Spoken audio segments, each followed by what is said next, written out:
To the math warriors. आप सभी लोग जूनियर एडिट की सैलरी स्लिप के बारे में बार बार जानना चाहते हैं कि सैलरी स्लिप सर दिखा दीजिए, कितना वेतन होगा। बड़ा एक क्यूरियोसिटी किसी भी जॉब के लिए, है ना। उसी को समझते हैं पूरे एक एक पॉइंट को, टीए डीए एचआरए सब कुछ, बहुत कुछ बताने वाला। तो इस वीडियो में पूरे मेरे साथ बने रहिए, बहुत कुछ सीखने को मिलेगा। बहुत सारे बच्चे बोल रहे हैं कि सर अभी तो नौकरी लगी ना, आप सपने दिखा दे रहे। भाई सपने नहीं दिखा रहा हूँ, सच्चाई दिखा रहा हूँ। सपने नहीं देखने, ठीक है। जब तक सपने नहीं देखो तब तक पूरे भी नहीं होंगे, है ना। खुली आंखों से सपने देखो ना, कौन कह रहा रात में रात्रि वाले सपने देखो, ठीक है। चलिए समझते हैं चीज़ों को। ये देखिएगा जूनियर एडिट में सैलरी कितनी है और कैसे आती है, इस चीज़ों को समझते हैं। ये देखिएगा मेरे सामने एक विद्यालय का वेतन है। यहाँ पर एम्प्लॉय का नाम होगा, ठीक, बैंक होगी, बैंक डिटेल होती है। यहाँ पर ब्रांच होगी, किस ब्रांच में, एक ही ब्रांच में सभी का खाता होता है, इस बात को भी समझ लो, ठीक है। अकाउंट नंबर यहाँ पर लिखे होते हैं। डेजिग्नेशन मतलब आपका व्यवसाय या आप किस पोस्ट पर हैं।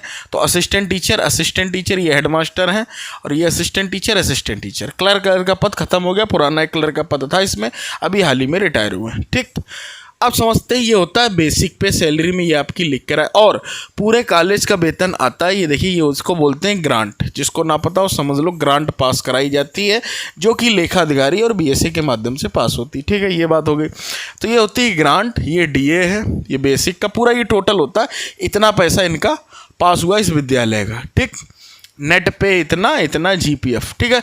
अब ये जीपीएफ क्या है? जीपीएफ जो है पुराने जो टीचर हैं, जैसे कि ये हैं और ये हैं शायद, है ना, ये दो टीचर जो है पुराने, तो इनका जो है जीपीएफ कटता है, ये देखिएगा, ठीक है। ग्रॉस प्रोविडेंट फंड, जो पुराने टीचर हैं, ओल्ड पेंशन स्कीम ओपीएस के अंतर्गत आते हैं। आप सभी लोग एनपीएस के अंतर्गत आते हैं, लेकिन ये जो टीचर हैं ये कोई भी एनपीएस किसी भी प्रकार का नहीं कटा रहे। ये देखिएगा, किसी प्रकार का कोई एनपीएस नहीं कटा रहे हैं, पूरा पैसा अपना ले रहे हैं, तो इनकी कोई कटौती नहीं है। ये इंश्योरेंस होता है, ये बीमा होता है, तो ये भी अब पैसा सरकार ने मना कर दिया, ये नहीं काटा जाएगा, ठीक। बाद बाकी इनकम टैक्स टोटल, ये नेट इनकम सभी का वेतन होता है। ये सीनियर टीचर, इनका 91,131 रुपये आता है, इनका 84 आता है, ये 73 आता है, ये 70, ये 68, ठीक।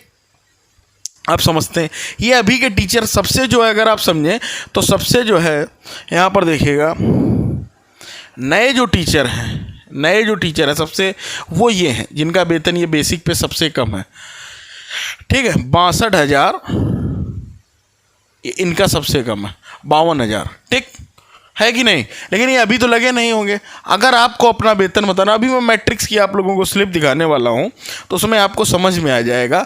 ये बढ़ता हुआ चला जाता है, कई सारे लेवल होते हैं दोस्तों, लेवल 1, लेवल 2। जब आप मैट्रिक्स देखेंगे 7वें वेतन आयोग की, तो आपको समझ में आएगा, और उसको मैं दिखाना भी चाहूँगा यहाँ पर आप लोगों को, ठीक है।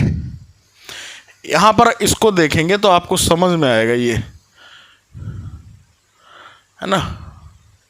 ये देखिएगा, ये लेवल आपके सामने खुलकर आया, ठीक। यहाँ पर समझिएगा, ये होता है लेवल, ये मैट्रिक्स पूरी दी गई। ये होते हैं ग्रेड पे दोस्तों, ये, ठीक है। ये होते हैं ग्रेड पे, ये 1900 ग्रेड पे, 2000 ग्रेड पे, 2800, 4200।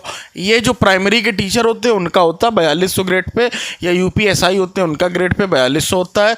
मुख्य सेविका जो अभी वैकेंसी है 2800 ग्रेड पे की है, और आप लोग जो 4600 ग्रेड पे हैं। अगर आप जूनियर के हेडमास्टर बनते हैं तो 4800, फिर 5400, 6600, 7600, 8700 और 10,000 तक का ग्रेड पे होता है, बाद बाकी भी लिखा हुआ है, ठीक है।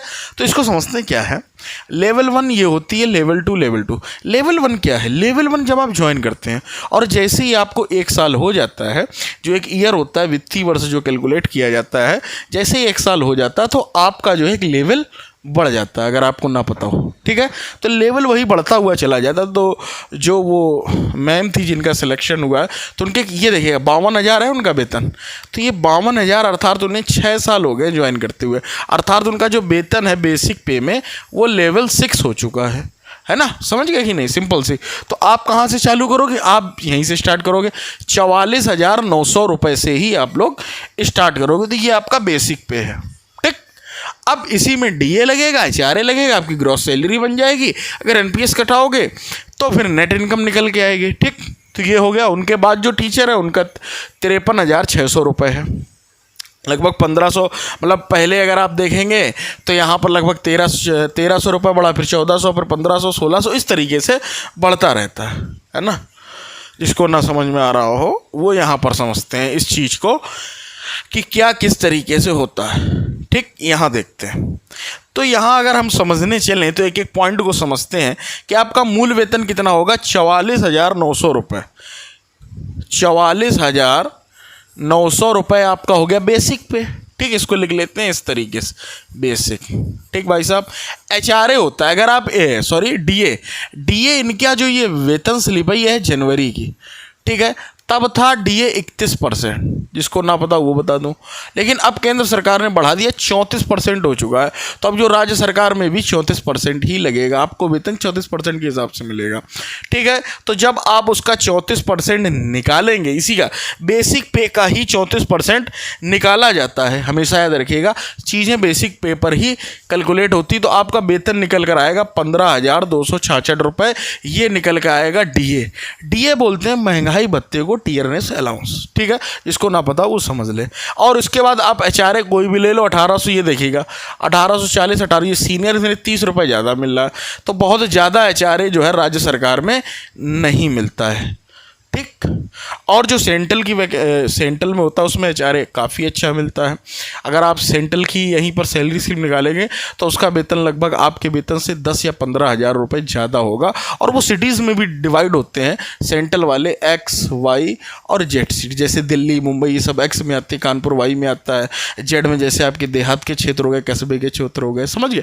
तो वो वहाँ पर HRA भी मिलता है बहुत अच्छा खासा, और TA भी मिलता है, इसको बोलते हैं यात्रा भत्ता, ट्रेवल एंड अलाउंस। और एक और मिलता है TA ऑन DA, यात्रा पर भी महंगाई भत्ता मिलता है। और बाद बाकी एक और अच्छी सुविधा वहाँ पर मिलती है CGHS की, सेंट्रल गवर्नमेंट हेल्थ स्कीम। ये भी सरकार की, जिसमें फ्री आपका इलाज कराया जाता है अच्छे अच्छे अस्पतालों में, जो कि योजनाएं आपको यहाँ पर राज्य सरकार में इतनी सारी योजनाएं देखने को नहीं मिलती। ठीक है, उसकी मांग चल रही, देखो जब हो जाए तब है। ये 6 हो गए, 6 4 10 हो गए, 9 2 11 अटक 9 2 11। ठीक है, अच्छा 62,006 रुपये आपका ग्रॉस सैलरी बनी जाके। ये आपकी ग्रॉस सैलरी है, इसको बोलते हैं दोस्तों क्या, ग्रॉस सैलरी। अब इसमें अगर काटना चाहो तो 87 रुपये काट सकते हो बीमा के, ये भी लेकिन बंद कर दिए गए। ठीक है, तो ये काट दोगे थोड़े कम हो जाएंगे। फिर अगर आप NPS कटाते हो तो NPS क्या है, NPS भी समझ लो। NPS बोलते हैं न्यू पेंशन स्कीम को। ठीक है, तो NPS में रहेगा क्या, NPS होता है, उसमें क्या होता है उसको समझ लो। अगर आप लोग लें जरूर NPS का फ़ायदा है, बेसिक प्लस DA का 10%, ये आपका कटता है NPS। अर्थात जो बेसिक था आपका 44,900 रुपये, प्लस जो आपका DA था, HRA पर नहीं कैलकुलेट होता, बेसिक प्लस DA का 10% आपका कटेगा। फिर उसमें सरकार 14% ऐड करती है, तो वो फ़ायदा ही बनता है। और वो सारा पैसा जो है NPS का अब जो है शेयर मार्केट में लगता है, तो वो एक स्कीम अलग है, तो उसके लिए आपको NPS अकाउंट भी खुलाना पड़ता है। तो उम्मीद करता हूँ कि सैलरी स्लिप के माध्यम से बहुत सारी डाउट सब कुछ समझा दिया, एक एक चीज़, एक एक पॉइंट। ठीक है, TA, DA, HRA, basic salary, gross salary, net सब बता दिया। ठीक है, ग्रांट भी बता दिया कैसे पास होती, पूरे विद्यालय का वेतन आता है आपके तभी पास होगा। एक किसी सिंगल बंदे का पास नहीं होता, पूरे विद्यालय की ग्रांट आती, कुछ इस तरीके से। जो कहीं आपके टीचर वीचर हो एडेड में, तो उनको ये दिखा देना, वो तुरंत पहचान जाएंगे हाँ कि बस सटीक चीज़ लाया है मैथ वॉरियर्स। मिलते हैं अगली वीडियो में, जुड़े रहिएगा मैथ वॉरियर्स का। Till then take care, good night.